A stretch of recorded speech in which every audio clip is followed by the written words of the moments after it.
Hello, and welcome to another episode of the Indoor Environment Show. I'm Bob Krell, founder and publisher of Healthy Indoors magazine, and as always, I'm joined by my co-host Don Weeks, who is the president of the Indoor Environmental Quality Global Alliance (IEQGA). And before we forget, lest we forget, this program is a collaboration between ISIAC, the International Society of Indoor Air Quality and Climate, and IEQGA. So, hey Don, how's it going? Hey, good. Everything's well, and I'm glad that we're finally into spring and we're getting some green buds. So It's spring it's up by good. you in Canada right now. It's like 40 degrees here in Syracuse and downpour, and it seems like it could be But see, January. that's Canadian spring. That's Okay, all right, so that's good for you. I mean, for me, I'm going to tell you right now, we had 80, almost 90-degree weather a week ago. yeah. That's the We part had a that's little odd. bit of that too, but it's Super back odd. to more normal right now. But we'll see. So we have a good show today. Absolutely, we always have a good show, but we, Us. along all the good shows that we have, this is another one. Yes, absolutely. And I'm glad to invite our guests. And to indicate that this appearance of John Mulhausen is sponsored by the American Industrial Hygiene Association. John is retired in 2018 from 3M with over 30 years of increasing responsibility for occupational health and safety, including industrial hygiene. Mr. Mulhausen earned a PhD in environmental health and in industrial hygiene specialization at the University of Minnesota. So welcome, John. We're Yeah, bringing great to them be in. here, There we Don, go. Bob. Yeah, hi, thank Hello, you. hello. Yeah, nice to be here. Yeah, we have the same kind of weather as Canada here in Minnesota, so Oh yeah, you're up. no, Yeah, you're up in that area. So no super warm weather. Anyway, great to be here. Thank you for having me. Yes, we're very glad that you're here. So let me start with some of our questions that we have. I've noted, of course, that you have a PhD in industrial hygiene, in effect, but you also had a BA in chemistry, cum laude, from St. Olaf College in 1978. How did you become interested from the chemistry background in industrial hygiene and environmental health? Yeah, no, like many of us, Don, maybe you have a similar story. I knew nothing about industrial hygiene when I was in college, and I happened to. I happen to be related to my dad. That's an odd way to say it. My dad, it turns out, was involved in setting up the original Education Resource Center here at the University of Minnesota. He was involved in training occupational health physicians, and they put together a consortium to put in place this ERC at the University of Minnesota for industrial hygiene, occupational health nursing, occupational health physicians, etc. And I was sort of bemoaning the fact that while chemistry was interesting, I really didn't see myself working in a lab for my whole life. And came and mentioned, here's this thing going on. You should go look at it. And I did. And of course, at that time, the feds were putting a lot of money into putting in place those resource centers. And so there was were really nice resources available to support us as students.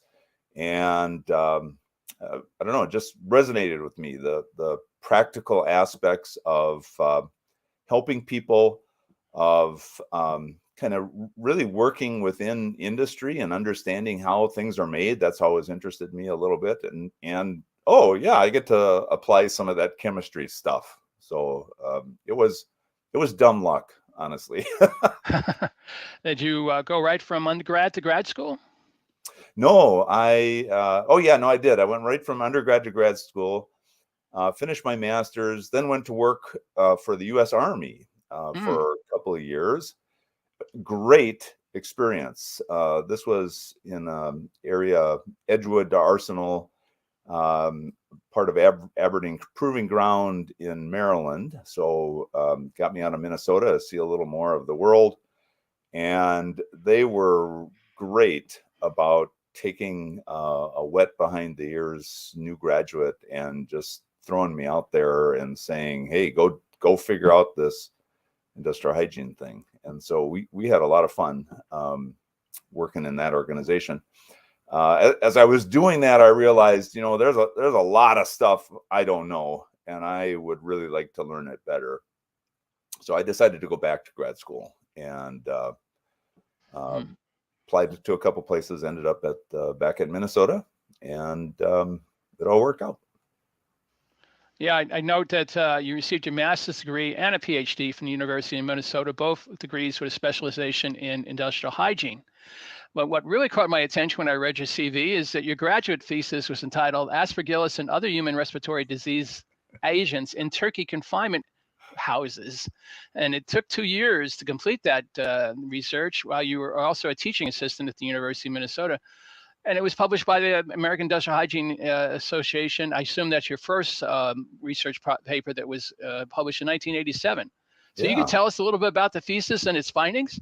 Yeah, no, it's a really interesting story. So most people don't know that Minnesota is the #1 turkey producing state in the country by far, like by 10 million birds a year sort of thing.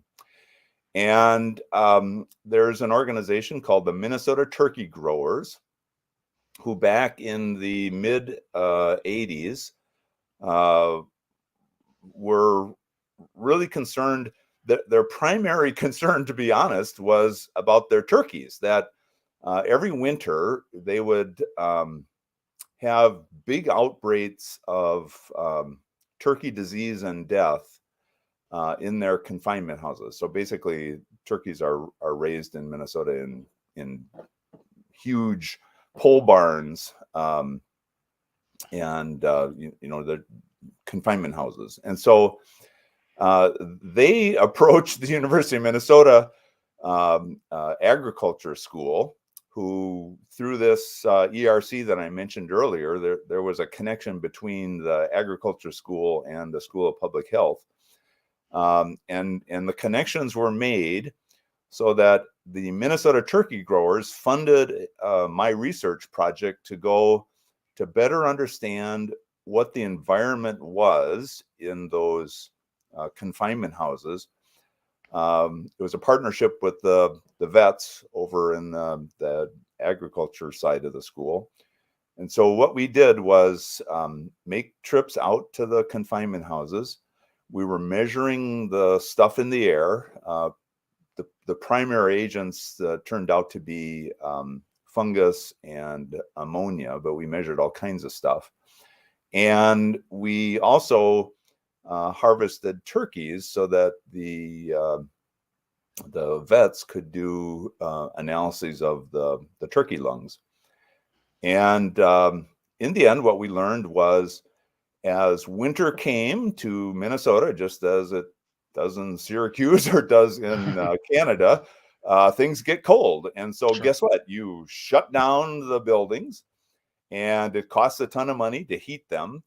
So they weren't putting in a lot of fresh air. And, in hindsight, common sense says, guess what happens to ammonia levels as all the, turkey droppings, et cetera, decay. And guess what happens to the bedding that now gets kind of wet and soggy, and the fungal material starts to grow on there. And the levels were grossly elevated as you move from spring, summer, winter, or fall into winter. So it was a year of data collection, Don, and kind of both the indoor environments and the turkeys. And of course, what the vets found was, yes, indeed, the Aspergillus in particular, infections in the birds went crazy in the winter. And the hypothesis was that the ammonia damaged the ciliary tracts of the turkeys. And so they weren't able to remove the Aspergillus the way that they typically could. And the Aspergillus concentrations went up in the air as well. And so, the direct result of the research was a commitment on the part of the turkey growers to bring in more fresh air during those winter months so that they could better manage the ammonia and the Aspergillus. And of course, my interest was from the human point of view. For that particular initial study, we weren't able to do a lot with the humans, but obviously I was looking at the contaminants from the worker point of view. But subsequent studies, some at the University of Minnesota, some at Iowa, were able to look a little more broadly and think more carefully about a broader range of agents, including endotoxins and impacts on the people. So it was pretty cool thing. Again, I think the turkey growers, to be very blunt, were mostly interested in protecting their crops, but as a nice side benefit, a lot of benefit for the people that had to go and work in those barns. That was going to be my question, John. Was there an issue with the workers? Because, like, obviously, if those elevated aspergillus levels were happening, the workers probably weren't wearing any PPE, I'm assuming. Well, they weren't at the start, but Okay. as we saw the levels increasing, it was part of our job to say, this is what we're seeing. Here are respirators you can use for the ammonia, because the ammonia got really, really bad. So we worked hard to make sure that the people on the farms we were working with were protected. But our study wasn't looking at the human health. That was more sort of a side thing, Bob, where I wasn't going to go in there without a respirator, and Sure. the workers were right there with me. So we worked hard on that, and the subsequent presentations to the turkey growers and communications through their network really had an impact both on the environment for the turkeys and for the environment for the workers. So yeah, it was cool. It was a really interesting project for a city boy from Minneapolis. That was, I think, one of your first papers that was published by in the journal, the AIHA journal. Yeah, it was. Yeah. So was there a turning point there? Because that was definitely a research project, but within a very short period of time, you joined 3M in like 1986 as a senior industrial hygienist. Did you see yourself as more of a researcher at that point, or were you more interested in being a part of the corporation? I was always more interested in practice. I was always more interested in how to make the practice of industrial hygiene as efficient and effective as we could make it. I'm very much a process thinker. My experience at the Army, and this has nothing to do with the Army, it's more to do with how we as industrial hygienists sort of have or traditionally practice. It was very ad hoc. And so it seemed to me we could do better. The opportunity I had going back to school for the PhD was I was able to do, Minnesota has a very strong mechanical engineering particulate program. So a lot of expertise in filtration theory, particle dynamics, all those kind of things. So I was able to take a lot of courses in that, take courses in ventilation in the engineering department, kind of expand the practical things that I would need to know when I got into work. And so, I was always more interested in practice than I was in pure research.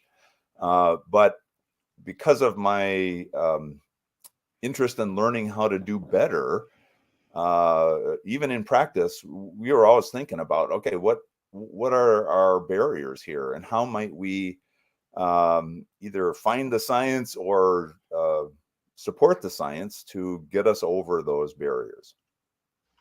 Yeah, and that brings me to what we wanted to talk to you about, which is exposure assessment, part of in industrial hygiene practice. You and your colleagues have published numerous papers, manuscripts, and books on that topic, and you presented at many conferences as well. Can you tell us why you have emphasized that exposure assessment is important and necessary, a part of an industrial hygiene investigation?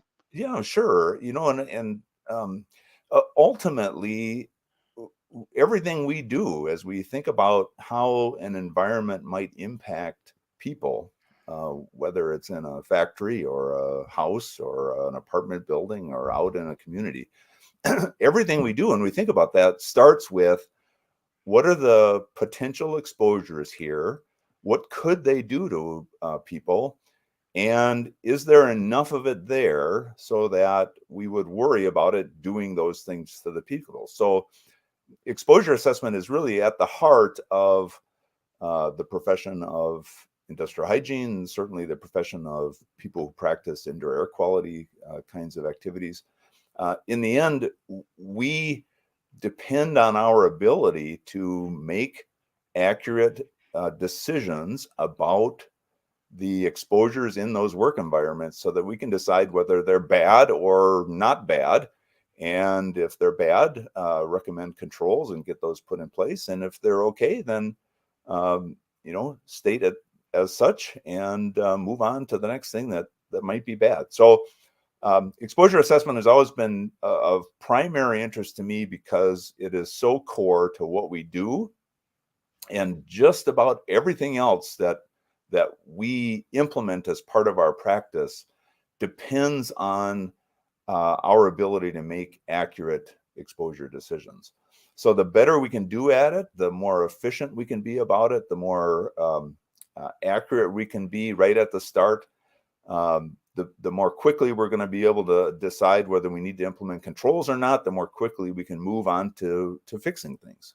And so that's been at the core of my kind of professional interest. I mean, I would comment that that's really almost paramount when you're trying to be proactive rather than reactive, right? I mean, Absolutely, Bob. that's looking forward as opposed to going in and going, oh, something happened, people were injured, people were, affected. You're really trying to, making that assessment on the front end, saying this could happen, and how do we prevent it? Absolutely. And that's why I like our business. In the end, we're interested in making sure people don't get hurt. Let's I get that we absolutely need the back end folks who are know how to treat and help people recover after they're hurt. But if we can get the resources we need to really understand those environments and ensure that they're going to be safe and healthy for people, we save a ton of money on the back end. And it all starts with an assessment of what the exposures in those environments can do to people. Now, sometimes anticipation becomes really important, right? We know we're going to build a new building. We know there are potential. So let's go back to the turkey barns. Now we're going to build a new confinement house. Well, the science tells us now that we need to have enough fresh air in there so that we are diluting the ammonia. We're not allowing the aspergillus to grow. We could maybe manage the bedding better so that the stuff doesn't grow. Now we can think ahead of time about how we might build that building to heat it in an efficient way, but do it in a way that we're getting the right air changes through that building so that we keep, both the workers in the confinement houses and the turkeys, which are our livelihood, healthy. And so, that model is beautiful. You can stamp it in a industrial operation, you can stamp it in an office, you can stamp it at all kinds of places. And it all hinges on, do we understand what these things in this environment can do to us, and at which level of exposure are they going to start to become a problem? So one of the things that I find interesting is your emphasis on an exposure assessment. There's interaction that you sometimes have with other folks with regards to professional judgment, and their point being that that's what they feel is the key items. Maybe you could comment a little bit on that. Yeah, you bet. So AIHA and ACGIH have a joint initiative right now. I'm pretty excited about it. It's called the Improving Exposure Judgments Initiative. Mm-hmm. It's based on the fact that, again, making an exposure judgment is where everything starts with what we do. We make this decision about this environment. If we decide that it's bad, we're going to have to implement something in order to fix it. If we decide it's okay, then we're going to move on. So then you start to think about, well, what if we're wrong, right?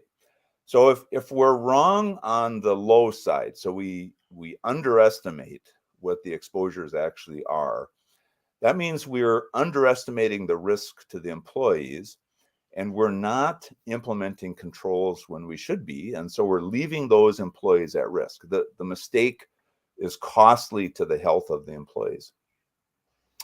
On the other hand, if we err on the high side, we are overestimating what the exposures are, and that's going to lead us to implement controls where we don't need them.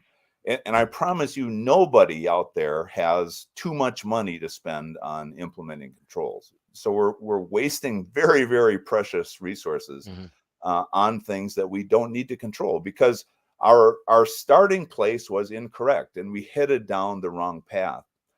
And so this initiative is aimed at putting in place better quality control around the accuracy of our exposure judgments, so that we are more confident that we're making the right decision and we're headed down the right path, both in terms of managing the risks to the employees and in terms of being efficient about managing the resources, the honestly too few resources that we have available to manage the exposures to the folks in the plant or the office building or wherever, to keep everybody safe. So again, a recognition of this very fundamental core importance of an accurate exposure judgment, and the fact that we have a big opportunity to improve as a profession at putting in place quality control activities around those judgments. We're really interesting profession. You know, you would never find an industrial hygienist who wouldn't understand the importance of quality control programs in the laboratories that do the analysis of the samples that they take. You know, we want to make sure that our laboratories are accredited, whether by AIHA or some other organization. We want to make sure that they've got good quality control processes in place.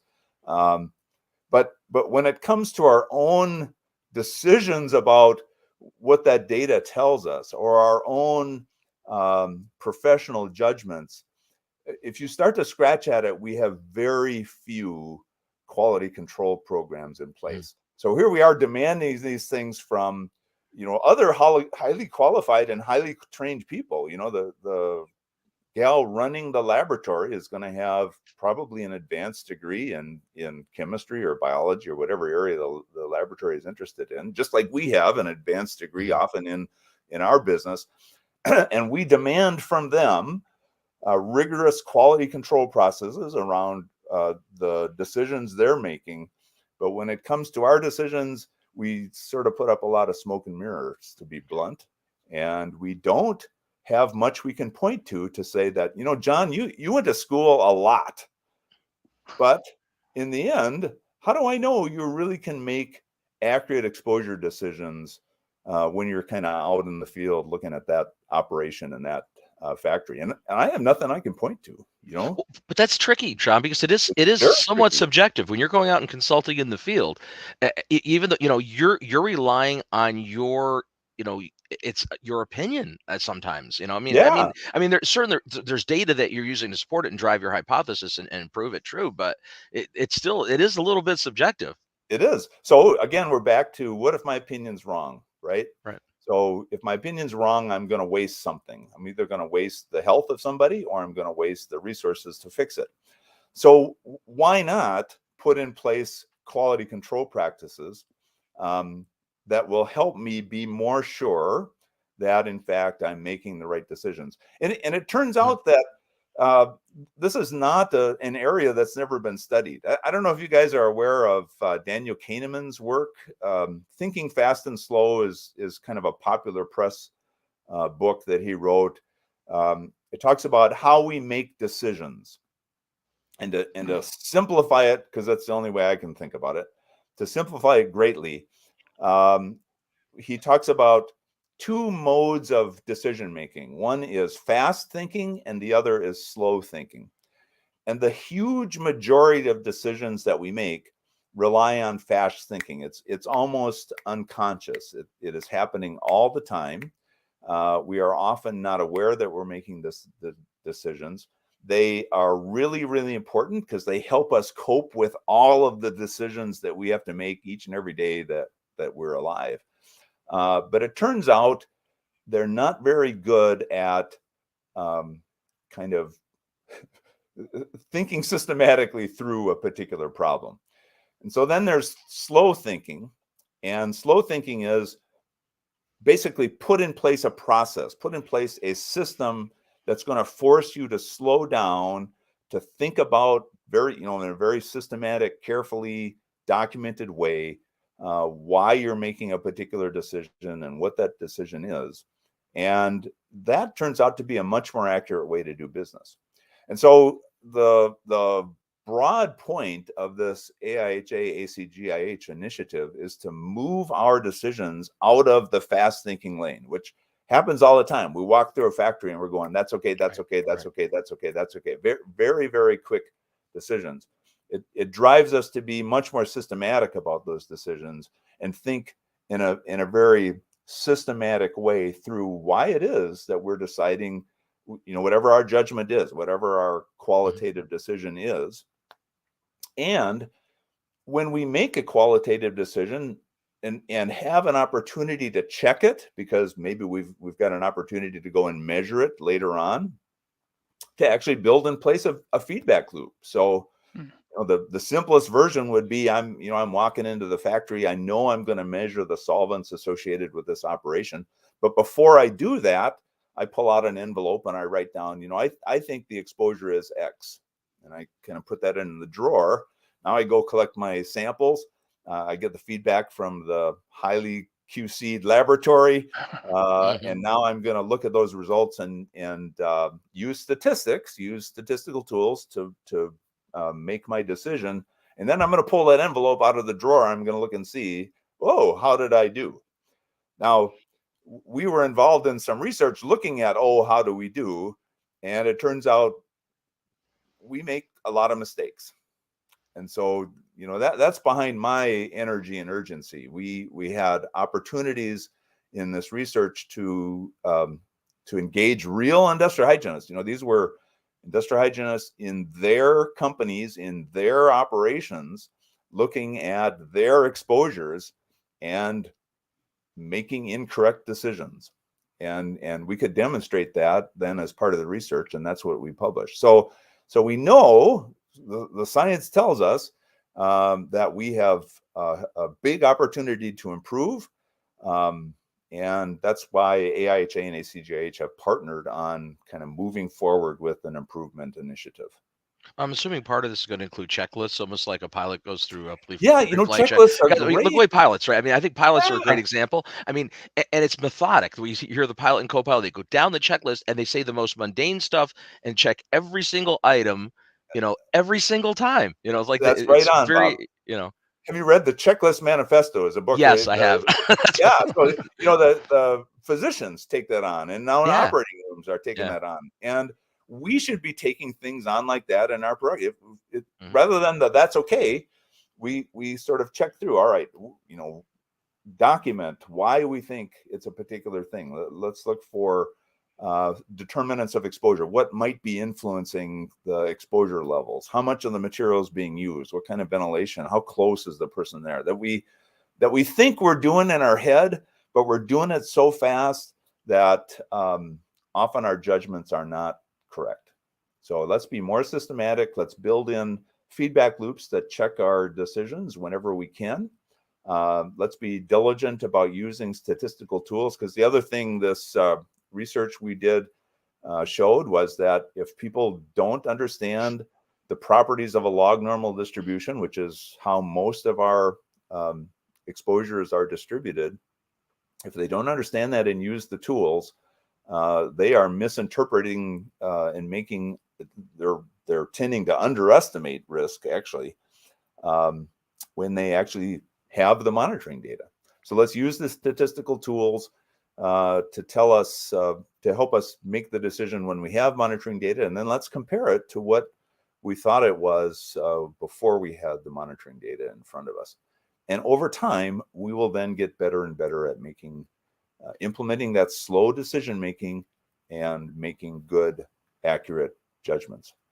And we put this in place when I was working, and it actually helps focus your efforts on the right place. So people think, oh my goodness, this is way too much work. I can never kind of keep up with it. Well, as you do it, what you find out is you're missing opportunities over here where you should have been paying attention.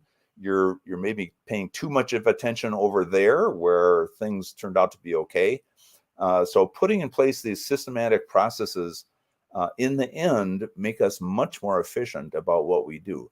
And they have the added benefit. I can tell you that plant managers came up to us and said, this is the first time I understand what the heck you're doing in industrial hygiene. Again, because we implemented a very systematic approach to thinking about exposures in our workplaces. And it wasn't just sort of the magic of John's head walking through there going, that's okay, that's okay, that's okay. It was being very, very systematic and deliberate and being able to show those results to the people that had the money and kind of engage and get their trust and buy-in. So it's kind of a follow-up on that, John. What do you expect this committee or initiative to result in? What is it they're looking to have as an outcome of this particular? Yeah, it's pretty ambitious, Don. The stated goal is a culture shift, shift from one where these tools and systematic processes that drive slow thinking are frankly rarely used, to one where their use is expected and is just a routine part of our practice. We've laid out a 10-year plan to kind of get us there. We just finished up some of the initial information gathering that will be used by the people who are designing the sort of culture shift campaign. In fact, just this week, we had sort of a meeting to talk through the results and talk about how to move things forward. So AIHA has fronted some significant money to hire people who know how to do marketing campaigns to help get this culture shift messaging started. So again, shifting our culture from where these tools, techniques, practices, these very systematic approaches are rarely used to one where it's expected. One where, Don, where you and I would look at each other and if I wasn't using statistics to evaluate monitoring data, you would say to me, John, I have a concern about how you're practicing. I need you, for the sake of your practice, because I know you want to do a good job, and for the sake of our workers, I need you to start using these statistical tools. Whereas today, to be honest, it's all of us looking at each other saying, well, no, you first, and we got to get beyond that. Yeah, this has been ongoing for quite a number of years. I see that in 2008, you were one of the co-editors of a publication entitled "A Strategy for Assessing and Managing Occupational Exposures." Now it's the second edition of that, and it was issued by the AIHA Press. Can you describe how you became involved in that book? Yeah, again, my fundamental interest is in practicing. How do we do a great job in our practices at understanding and managing these environments in our workplaces. And again, my interest is in the starting point and making sure that we're doing everything we can to make sure that we start off in the right direction, that our early decisions about what the exposure is, and it's exposure intensity relative to some quote unquote safe level. So we'll simplify things and say OEL, so if we don't get that right, then we're off on wild goose chases. We're off fixing things that we don't need to, or we're leaving people at risk. So because of that very core importance, I'm really, really interested in how do we do that well. Mm-hmm. And so that got me interested in the AIHA's Exposure Assessment Strategies Committee. This was, back in the early 90s, a long time ago. We at 3M at the time were thinking about how to do our work better.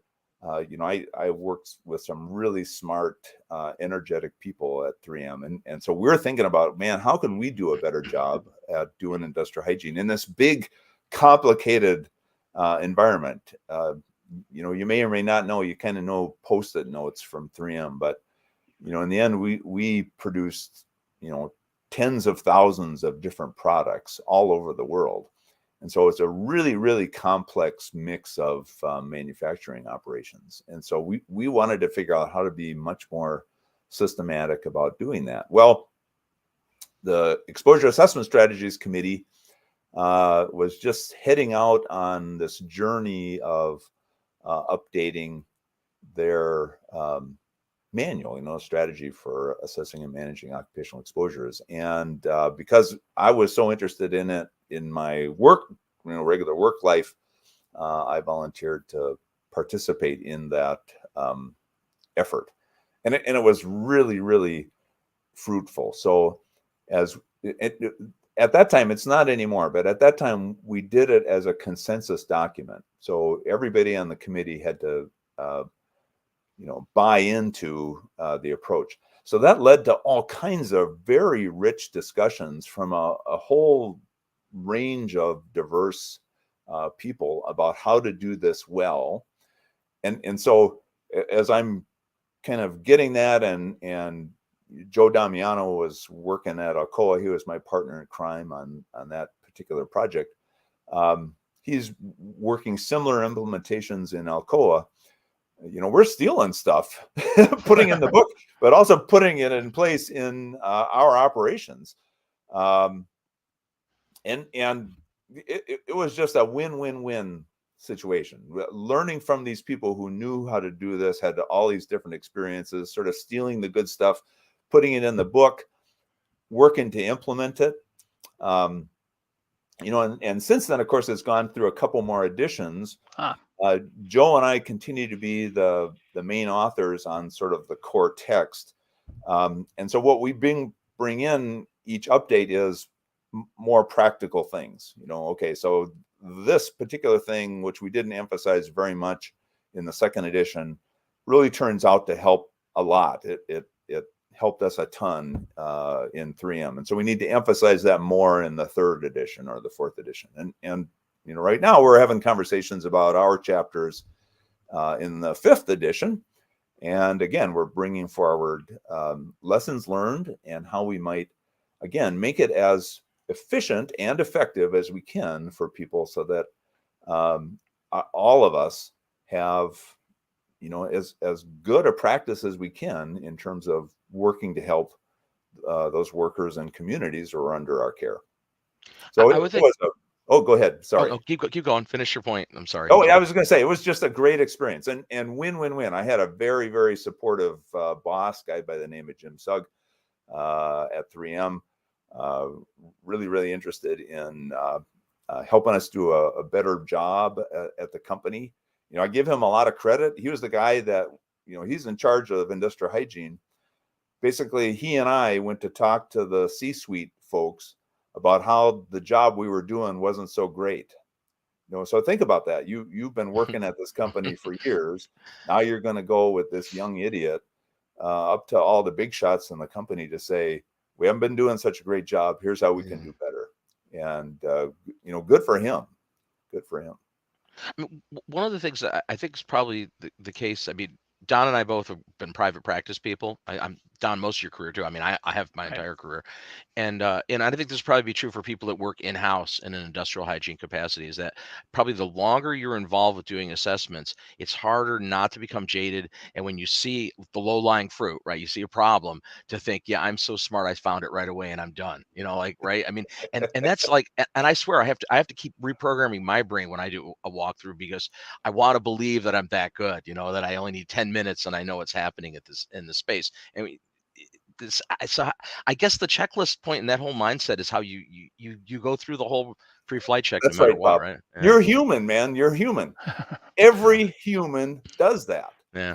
And every human brings the biases that help us make those mistakes. So that's why, the big shot. You mentioned pilots, and I mentioned medical Surgeons, folks. right? Yeah, That's the two areas where this research has really been kind of put into practice, because I think because the outcomes are so immediate and costly, not just to the people who suffer whatever adverse effect it was, but malpractice suits are expensive, and so that behooves practicing physicians and hospitals, et cetera, to really work to put in place these things that get us out of that mindset of, Sure. well, I'm the expert and I know, and by Yeah. gosh, this is the answer, because it turns out experts aren't so expert.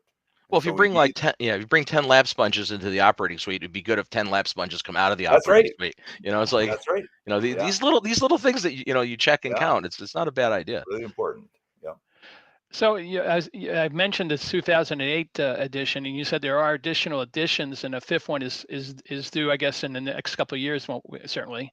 What has changed since 2008 in terms of the strategy for exposure assessments? Yeah, no, I would say, you'll see that the book in the fourth edition, the current fourth edition, is about twice as long.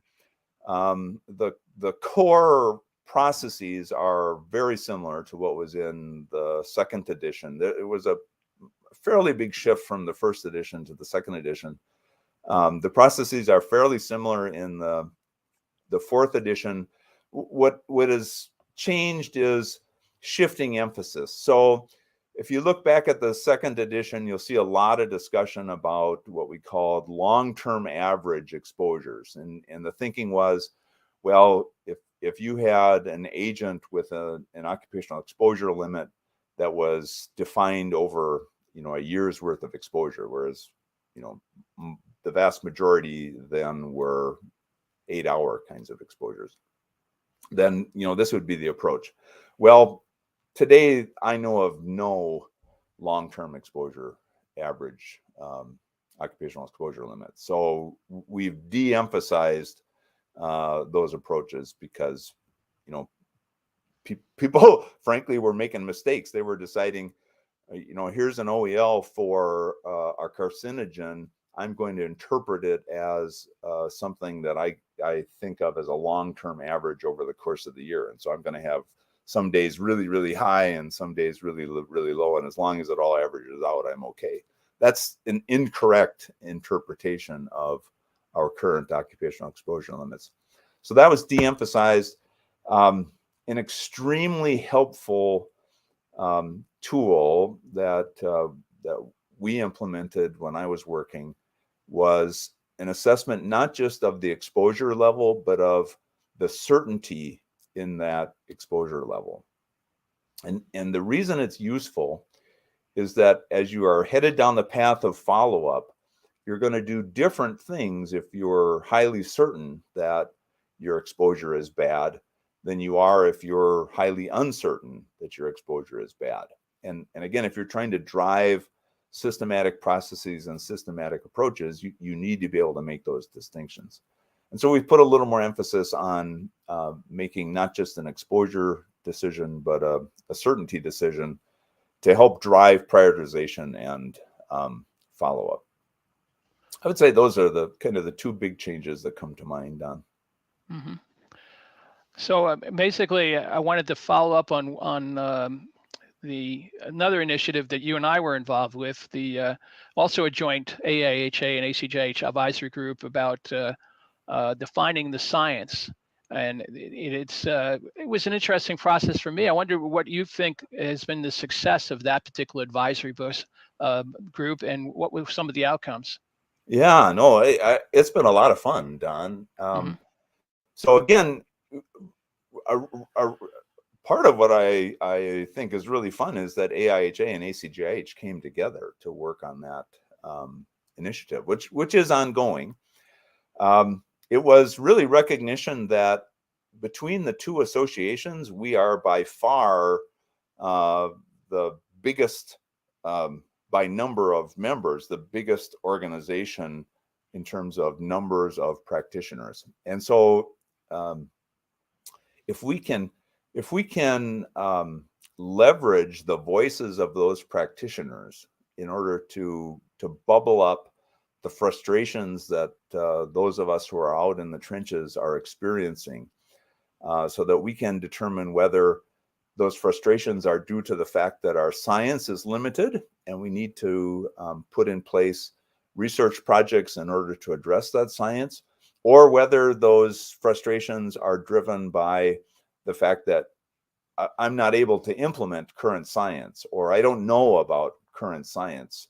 So there's some sort of barrier that's keeping me as a practitioner from implementing what is the state-of-the-art science.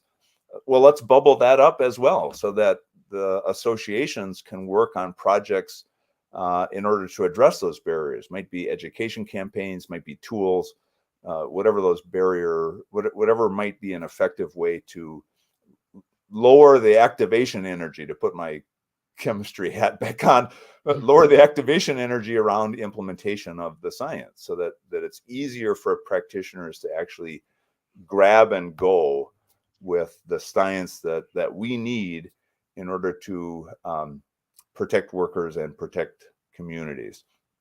So it's really an effort to, number one, bubble up the frustrations that we as practitioners are feeling, get the word to researchers to say, you know, here's what we are hearing from our members, largely practitioners.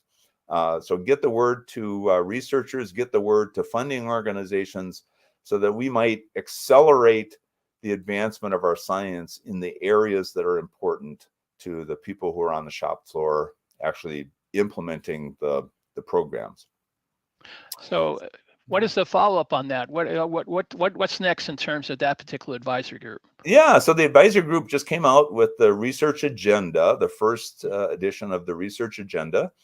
There is, if you go to the AIHA.org, you can do a search on defining the science. You could also go, there's a really wonderful resource called the Academic Portal.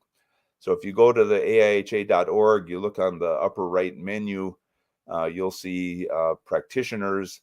And if you select practitioners, you can choose Academic Portal. And there's all kinds of free resources, including a link to this Defining the Science activity. And there you can download the research agenda. That's the current version. The commitment on the part of the advisory group is to keep that evergreen. So, you know, you'll also see on that website a link where you can suggest new research topics, or you can suggest areas of frustration where you're not able to get something done. Might be a barrier to practice, might be a research need. So that inaugural edition is there. We have a short list at this point of organizations that we need to make aware of that research agenda. So at that same website, you can look at that list and suggest other organizations that should be made aware. The AIHA is already working hard to get the word out about the research agenda, to do a lot of cold calling, frankly, to knock on the doors of organizations and say, you know, here's what we think, here's what our members think, here's what our practitioner voices are saying would be important resources, important research to get completed in order to help them do a better job out in the workplace. So I would say getting the word out is our short-term need.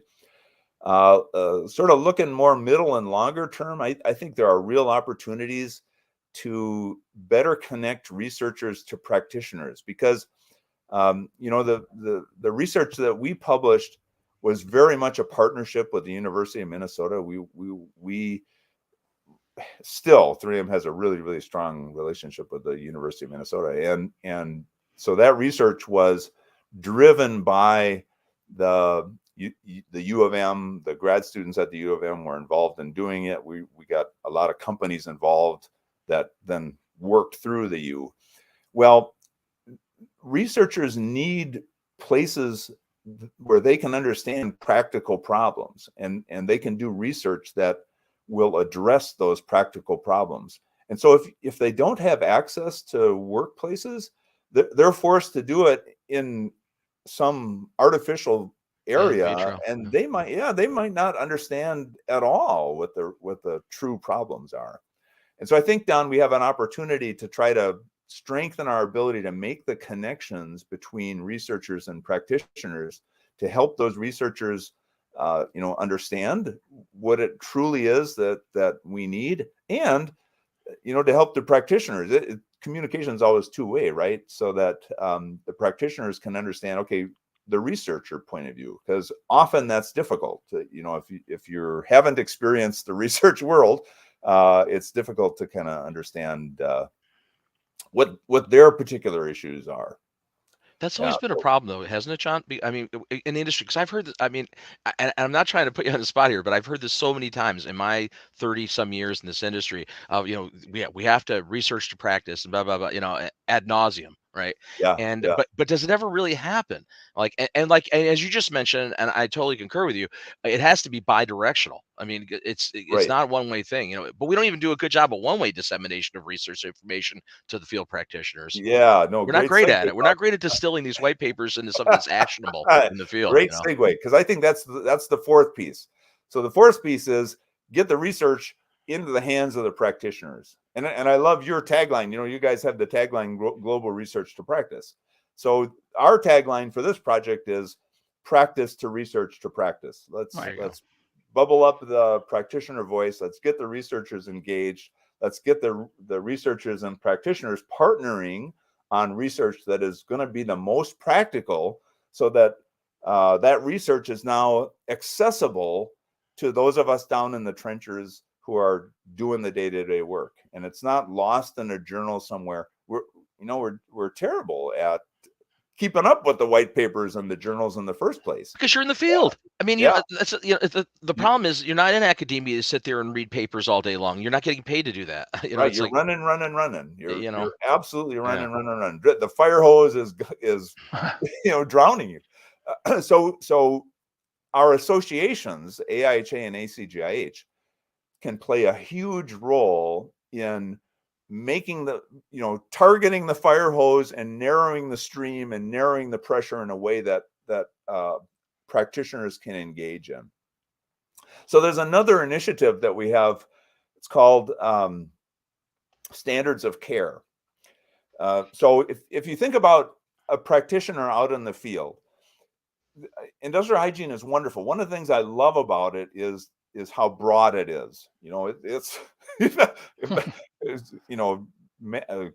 everything in the world might be of issue to you in a particular work environment.